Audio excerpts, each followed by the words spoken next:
Shine परिवार के आप सभी कस्टमर, सभी एसोसिएट, आप सभी को Rashid Naseem, chairman shine group का प्यार भरा नमस्कार। साथियों, आप सभी कस्टमर्स को, खास करके उनको जो लीगल में नहीं गए हुए, उनके लिए मेरा ये बहुत ही जरूरी संदेश है, क्योंकि कंपनी अपनी लायबिलिटीज को खत्म करना चाहती है और कंपनी अपना काम स्टार्ट करना चाहती है। और लायबिलिटी खत्म करना, काम स्टार्ट करना, इन दो मकसद को कंपनी जिस तरह से इस समय लेके चल रही है, उसे जून तक हर हाल में पूरा करना है। इसी श्रेणी में कंपनी ने आप लोगों के सामने डॉक्यूमेंट जमा करने का और मेल के थ्रू अपने डॉक्यूमेंट भेजने का ऑप्शन दे रखा है, ताकि कंपनी को एग्जैक्टली अपनी एक्चुअल लायबिलिटी पता चल सके और एग्जैक्टली कंपनी उसके लिए तैयार रहे, चाहे कानूनन हमें सपोर्ट मिले। और अगर कानून हमसे यह कहता है कि आप अपने लेवल पर इन लायबिलिटीज खत्म करें, तो हम अपने लेवल पर उसकी तैयारी कर सकें।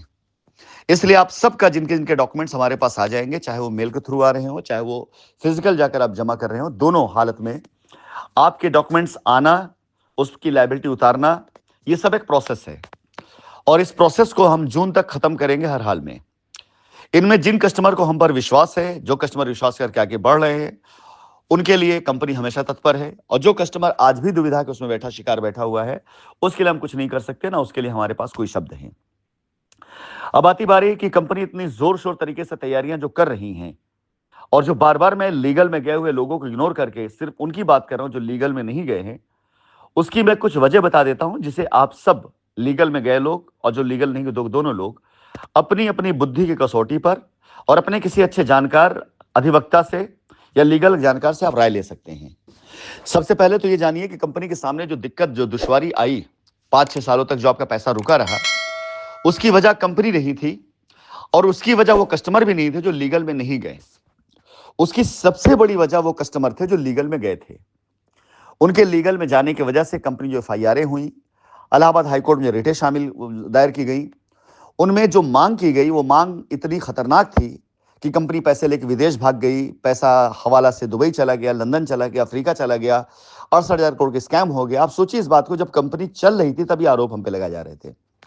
जाहिर सी बात, जब इतना बड़ा स्कैम का आरोप लगेगा, 100 करोड़ रुपए से ऊपर का जब आरोप लग जाता है, तो उसकी जांच वहां पर फिर लोकल पुलिस ना करके ईओडब्ल्यू करती है, और जब पैसा विदेश चला जाता है तो मनी लॉन्ड्रिंग कहलाता है, उसकी जांच ईडी करती है। और ईडी और ईओडब्ल्यू के द्वारा जब जांच की जाती है तो सबसे पहले संपत्तियों को सीज किया जाता है, ताकि उन संपत्तियों का दुरुपयोग ना किया जा सके और सबूतों के साथ छेड़छाड़ ना किया जा सके।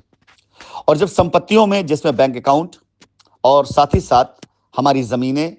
ये सब सीज कर दी जाएंगी, बैंक अकाउंट सीज होने से ट्रांजैक्शन नहीं हो सकेगा, तो ना हम पैसा दे पाएंगे ना पैसा ले पाएंगे।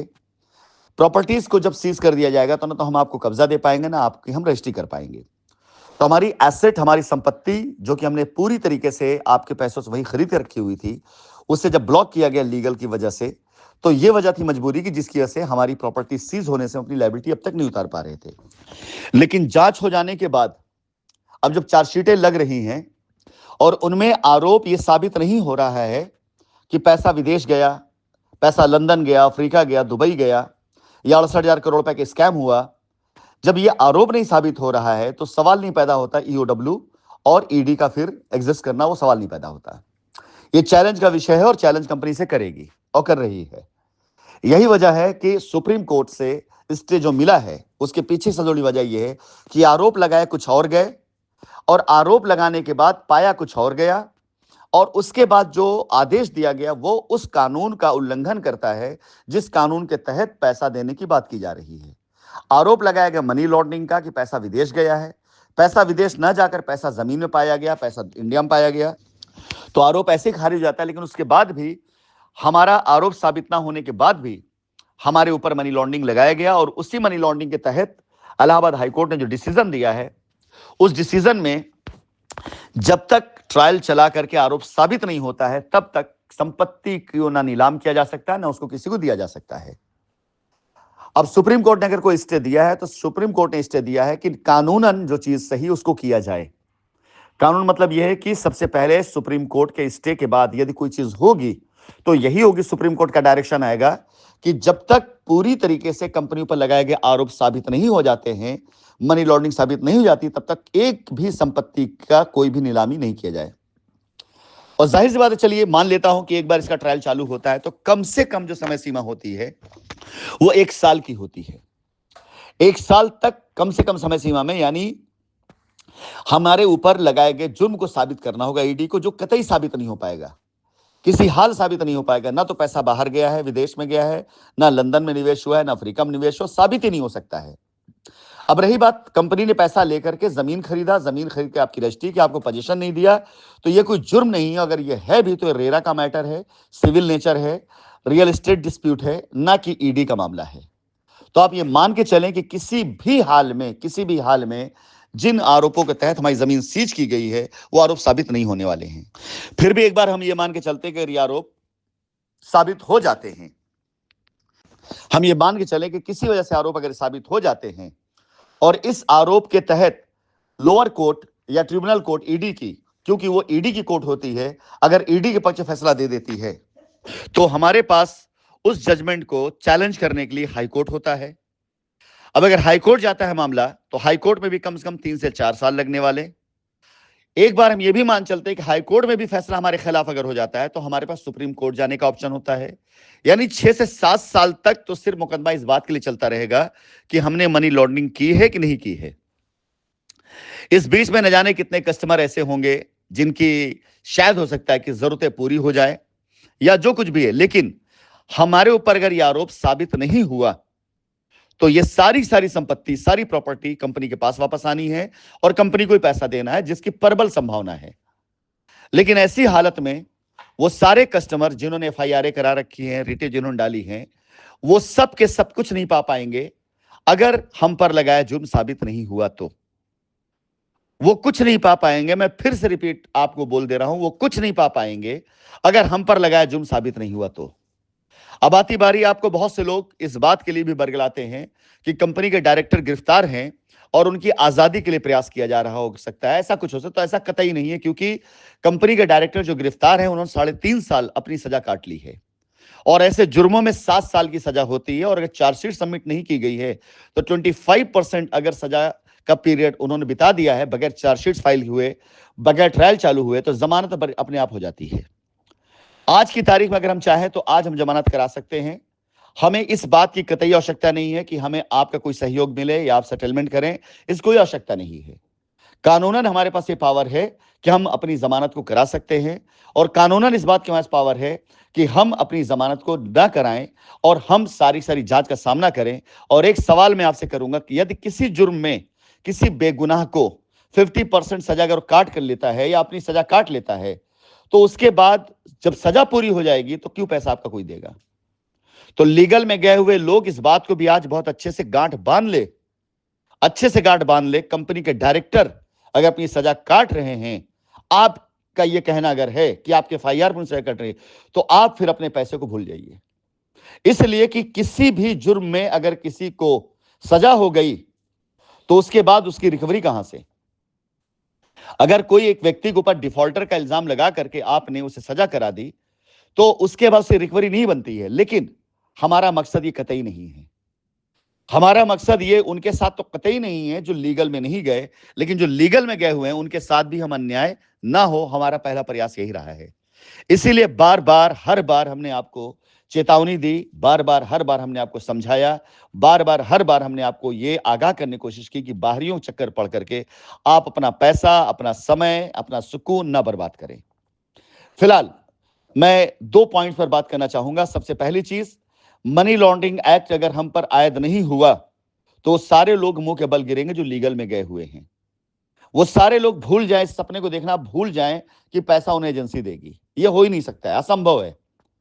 पैसा एजेंसी नहीं दे सकती, क्योंकि मनी लॉन्ड्रिंग एक्ट हम पर आयद नहीं होगा, साबित नहीं होगा। और जब मनी लॉन्ड्रिंग एक्ट साबित नहीं होगा, तो सुप्रीम कोर्ट का स्टे आया इसलिए है कि जिस कानून के तहत आदेश आया है उस कानून का छरसा पालन कराया जाए। सेक्शन 8 के तहत आदेश आया है, तो जब तक सेक्शन 8 के तहत ट्रायल नहीं चलता है, हम पर जुर्म साबित नहीं होता, हमारी कंपनी की कोई भी प्रॉपर्टी ईडी नीलाम नहीं कर सकती है। और अगर जुर्म साबित नहीं हुआ, सेक्शन 8 ये कहता है कि इमीडिएट प्रॉपर्टी और अकाउंट हमारे हवाले हो जाएगा, जो 100% होगा ही होगा, हर हाल में होगा। तो जब हमारी प्रॉपर्टी हमारे हवाले होगी, हमारी कंपनी हमारे हवाले होगी, तो सेटलमेंट भी हम ही करेंगे, कोई और नहीं करेगा। और तब उस समय सेटलमेंट उन सब का होगा जो लीगल में नहीं गए, जो बहुत प्रबल संभावना है कि जून से पहले मैं निपटा दूं, क्योंकि सुप्रीम कोर्ट के द्वारा जब ये एक्शन किया गया है, हमारा रास्ता और क्लियर हो गया कि हम सुप्रीम कोर्ट में ही इन सभी कस्टमर की वो सारी रिटें जो लखनऊ हाई कोर्ट से खारिज हो रही हैं, करवाई जा रही हैं, उन्हें वहां डाल करके ये फरियाद की जा सके कि माय लॉर्ड, इन्होंने कोई लीगल एक्शन नहीं लिया है, ये किसी लीगल में नहीं गए, ऐसा भी कोई रास्ता दिया जाए कि इनको कंपनी अपना पैसा दे सके, कोई भी रास्ता दिया जाए। मैं आपको सच बताऊं,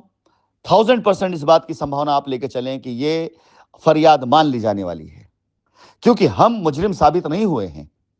अभी तक हमारे ऊपर किसी भी कोर्ट से कोई जजमेंट नहीं आया है कि हम किसी केस के मुजरिम हैं, और अगर हम मुजरिम होते तो 6 साल के अंदर न जाने कितने ट्रायल ऐसे थे जहां हमें मुजरिम साबित कर दिया गया होता। लोग भाग रहे हैं,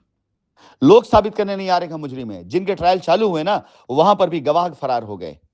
वहां पर भी बनारस के अंदर न जाने ऐसे कितने केस अभी चल रहे हैं जिसके ट्रायल आ चुके हैं, लेकिन पार्टी सामने से गायब हो चुकी है।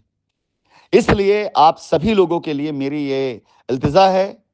मैं रिक्वेस्ट करूंगा जो लीगल में नहीं गए हैं वो लोग अपने पेपर को जमा करें, ताकि जिस दिन कोर्ट से हमें ये पावर मिले उस दिन हम सिर्फ अपने काम पर ध्यान लगाएं, आपका पैसा आपको मिले, आपकी जमीन आपको मिले। और बाकी जो लीगल में गए उनके बारे में तो मैं कुछ नहीं बोल सकता हूं कि उनका समय सीमा बीत चुका है। हां, इतना जरूर आज कहूंगा, दुनिया की कोई ताकत अब आपको पैसा नहीं दिलवा सकती।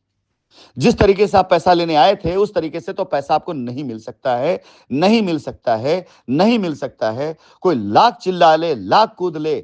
कुत्ते की तरह भौंक ले, बंदर की तरह उछल ले, गधे की तरह दिन रात ढेचू ढेचू करता रहे, लेकिन पैसा आपको कोई भी नहीं दिलवा सकता है, चाहे वो कितना भी कुछ ना कर ले। अंततः कंपनी अपने संचालन खुद करेगी, पैसा खुद देगी। इसलिए जो लोग लीगल में गए हैं अब अपने अंजाम के जिम्मेदार वो खुद होंगे, और कंपनी उन सब कस्टमर साथ खड़ी है जो लीगल से या तो एग्जिट कर चुके हैं या जो लीगल नहीं गए।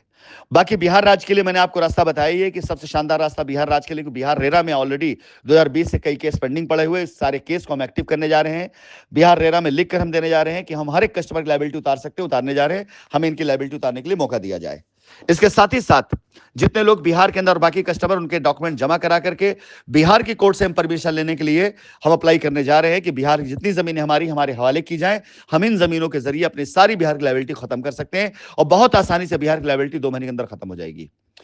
कंपनी ने हर शहर में, हर स्टेट में जहां जहां पर भी हाई कोर्ट है, हर उस स्टेट में अपने वकील नियुक्त कर दिए हैं। वहां पेपर जमा कराएंगे, वहीं के हाई कोर्ट में अप्लाई कराएंगे, वहीं के हाई कोर्ट के अंदर सरेंडर डालेंगे कि हम समझौता करना चाहते हैं, वहीं से हम ऑर्डर लेकर के आएंगे। एक यूपी का हाई कोर्ट ही सिर्फ नहीं है, बल्कि भारत देश में जहां जहां भी हमारे पास क्लाइंट है, हर जगह हाई कोर्ट है। हर हाई कोर्ट के अंदर हम जाकर यूपी के अंदर किए गए करप्शन की पोल खोलेंगे और वो सारे के सारे ऑर्डर लाकर सुप्रीम कोर्ट के अंदर सीबीआई जांच की मांग करेंगे।